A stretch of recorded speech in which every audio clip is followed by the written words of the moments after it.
Hello, I'm Peter Stewart. Thank you for joining me on today's episode of Get a Better Broadcast Podcast and Video Voice. We're looking at how writing better will lead to a better broadcast, podcast and video voice, because it'll be easier for you to read the script and therefore you're going to get into the zone. You're going to feel much more confident and competent, and therefore you're going to end up with a better voice because those nerves will go, your voice will drop, it becomes much more resonant and so on, and also your message is going to be much more easily understood as well. So today, cutting cliches and keeping familiar words.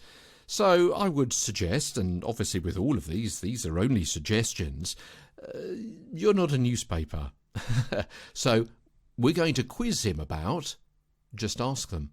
There's been a price hike. It's more expensive. A youth was slain. A teenager was killed. Now, Shakespeare often made fun of pompous speech. From Richard III, an honest tale speeds best being plainly told.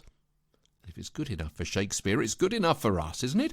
And when the first English dictionary was published in 1604, incidentally, it was called A Table Alphabeticall of Hard Usual English Words, which is a great title, isn't it?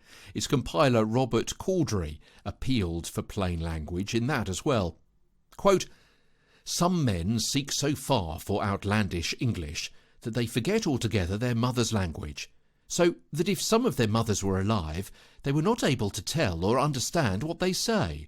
And yet these fine English clerks will say they speak in their mother tongue, but one might well charge them for counterfeiting the king's English."